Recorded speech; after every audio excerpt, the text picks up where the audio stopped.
and welcome. We are in Dubai for Expo 2020, where glimmering pavilions in the desert have become symbol for hope, for a world which was brought to its knees by a pandemic, but then everybody wants to take a new stride. India is also here with a new stride, which is spanning ancient knowledge and modern wisdom. Amidst all this, when everybody is hungry for trade, investment, and more businesses, India is also here, led by Mr. Piyush Goyal, Commerce Minister. Mr. Goyal, a few years back in Mission Impossible, Tom Cruise was bouncing across Burj Khalifa, which is very close by. Who has got a tougher task, you or he had a tougher task? Well, he had a tougher task.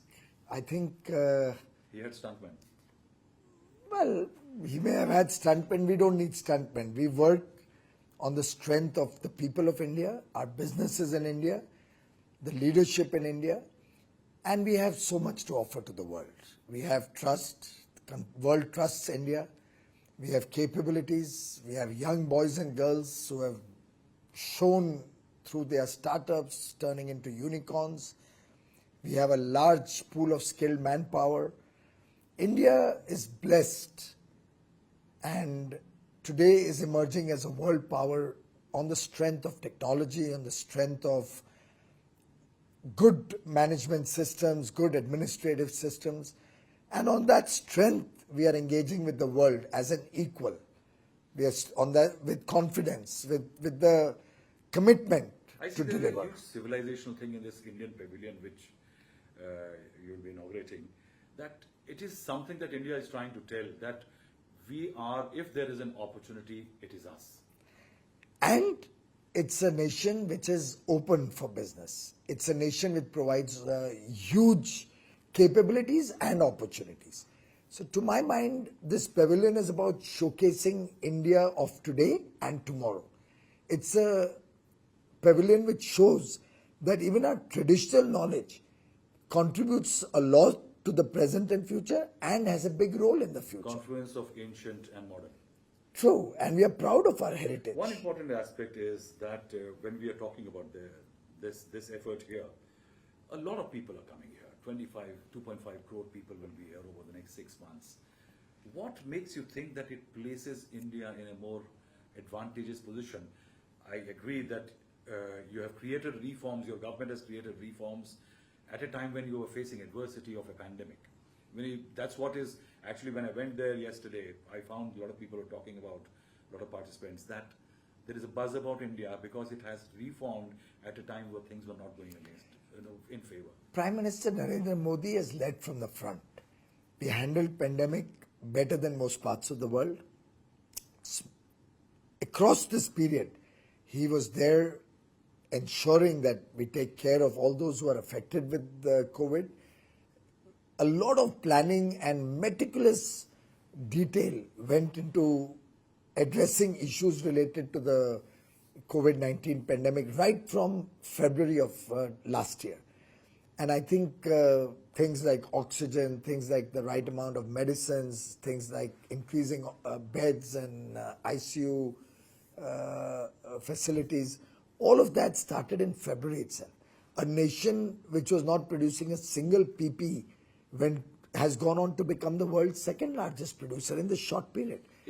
No testing facilities. Is the diminished worries about a third wave and a better capability on the ground and a lot of vaccinations happening in terms that a lot have already happened and 2 crore ceiling being breached? Does that make you more enthused to take a new stride? Certainly. Certainly, we do feel that all the Sero surveys also seem to show reasonable good situation in terms of our ability to handle the future. Today, other than Kerala, all other parts of the country are by and large stable and overcome the problems of the second wave. To my mind, India and Indians have adopted the new way of working. They are cautious about what they are doing by and large. Industry is very careful. They are monitoring the health of their workers and employees. They are ensuring hygiene. They are ensuring regular testing to isolate the cases.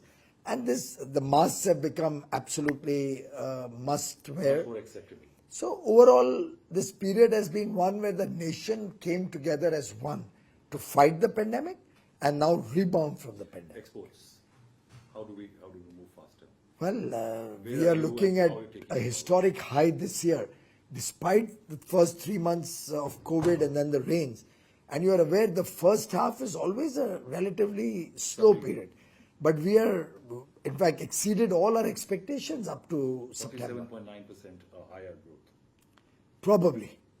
But despite a lot of container shortages, a lot of shipping rates being pretty high, our exporters have done us proud. We are reaching out to newer markets. We are expanding this kind of products that we are sending out of India. Services is on a roll, and the world today trusts India because all through the COVID period, we never let down a single international buyer or stakeholder. One important thing one has noticed that there has been a lot of tinkering and changes and fine-tuning at various aspects, like the recent scheme which we announced in a cabinet briefing. One worry still remains that India, though is witnessing a certain rise in exports, but there is definitely need to change the basket. In terms that the world is moving to electronics and machinery and other things where India's share is still less than 1%, while the total market is $19 trillion. You would have observed that Prime Minister Modi has focused on very structural changes in the last few years. So with the PLI scheme, for example, we are trying to promote technical textiles and man-made fiber. Now, traditionally, Indian textiles focus on cotton only, whereas cotton is only 1/3 of the international trade. So our current production-linked incentive scheme totally focuses to get us into the technical textiles and man-made fiber, help us increase our share of the world trade, and similar fashion, auto components, electronic products, semiconductors. We are really looking at the fundamental building blocks of an emerging economy. And you will see that in every decision of the government, trying to strengthen our manufacturing base, trying to strengthen our business persons. And my own understanding is, when the world is looking for a trusted partner, they also get attracted by the huge market opportunity that India offers. So for them, a good quality manufacturing base or service provider in India to serve India and then make or serve from India for the rest of the world. It's a win-win situation for the world, and you can see that in the growing interest and free trade agreements that the world and important countries are demonstrating in all my discussions. Important that you mentioned textile and garment. That's one region where a country like China lost, but it became the gain of Taiwan and Bangladesh. Are you preparing that something does not happen like that? Well, you are there. Clearly, textiles, our basket needed to be modulated for the rest of the world's demand, which we are now doing. We are focusing on, we've removed some anti-dumping duties. We have given back all the duties that are charged on inputs through ROSCTL and RODTEP, 2 schemes for remission of duties which are not a part of GST. We have been ensuring adequate credit flow, insurance schemes. All of that is in public domain. We now have a PLI scheme for promoting manufacturing, in, particularly in textiles which are man-made and technical in nature. You will also appreciate that Bangladesh is a least developed country. Therefore, their exports are at zero duty. And Bangladesh emerged out of the old quota regimes. When there were quotas and Indians ran out of quota, most Indian entrepreneurs had set up factories in Bangladesh to use the fact that they could use their quota. Now they are enjoying the benefit of zero duty as an LDC, probably will have it for another couple of years. Vietnam has certain FTAs, for example, with the European Union, based on which they have got an edge on India.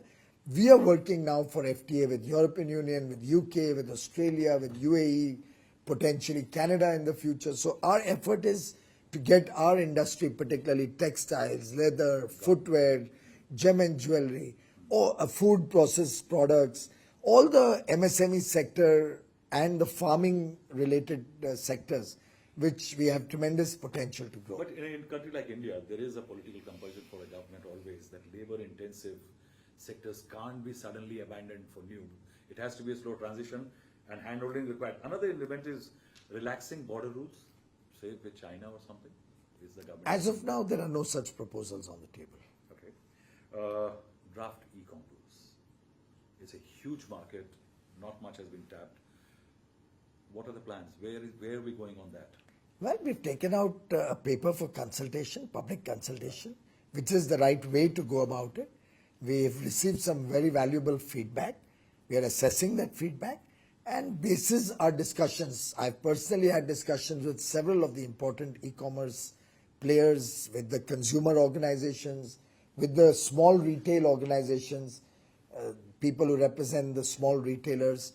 And we're trying to draw balance and equilibrium so that everybody does well in the emerging India and the growing Indian market. You see, you have to balance also between the inventory models of Indian entities and also the e-market models.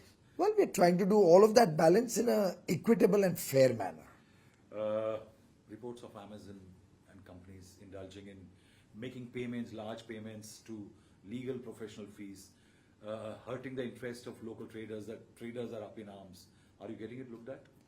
Well, there are certain areas which different departments look at. I'm sure the concerned departments will examine that.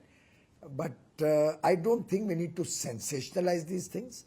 I think we need to look at it in a very sober manner and go with fact rather than often unsubstantiated reports. You're meeting Abu Dhabi Investment Authority. Well, I have a wonderful relation with the government here. We've been having high-level discussions FTA through a task with the UAE? force. Well, FTA with the UAE is a given. We are going to do it. 22nd of September, Dr. Thani, the Commerce Trade Minister from UAE, was in Delhi. We have already launched formal negotiations.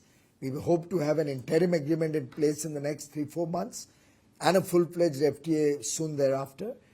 At the same time, the UAE has pledged $75 billion of investments into India and different sectors, to the extent that I'm hoping to give some good news for investments in Jammu Kashmir during the course of this visit. Two quick questions. You have very little time. Disinvestment. Air India, good news, good omen, right before you launch the India pavilion? Well, I'm in Dubai since midnight last night, and I've been really busy on my program See, here. there is a positive news that Tatas may get it eventually. I am not aware of What it. about Shipping Corporation, Container Corporation? That's something. Well, which all of these are businesses which should have grown 10x and 50x in the last many years. stagnated. Over a period of time, there are limitations of government processes, government running businesses, and really government should leave running of businesses to private sector who can bring in greater degree of efficiency, modern technology, large pools of capital. And we believe we should play the role of a facilitator, regulate certain products wherever they are required. Trade with Afghanistan, is it still not on the table? I am not involved in any of the discussions around Afghanistan. Onion prices are likely to shoot up. Pulse prices have to be decided. Elections are coming. You have another too many hats. Well, I don't think there is any such news that onion prices are shooting up. They do. There is an annual flare at this time of the year because of the nature of that crop. It comes in 2 seasons. The type of onion that came in the last season is not amenable to storage. And it's a very, very typical cycle that we see every year. Pulses have been pretty much kept under control now. The price rise in pulses is pretty moderate as we speak. We have reduced the import duty on edible oils, and as fresh stocks come in and the old stocks get exhausted, I do believe we'll see some cooling down of prices there. One quick question, farm laws. You have been part of the talks. There haven't been any How long recent... can it go on? There haven't been any recent talks. I do hope our brother and sister farmers, our annadatas, appreciate that this is a listening government. We want to engage with them, understand if they have any concerns, and we are absolutely open to resolving every concern that any farmer may have. This is a government that is very sensitive to the farmers.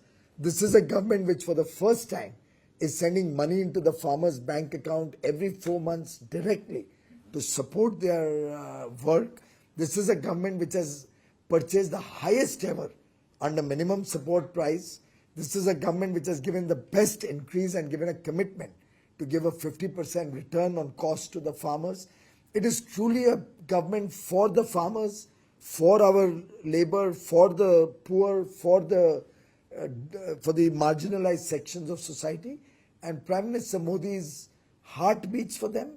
He works for them day in and day out. He'll complete 20 years of service as a elected head of a government on 7th of October, which we are converted into a Seva or Samarpan Karyakram.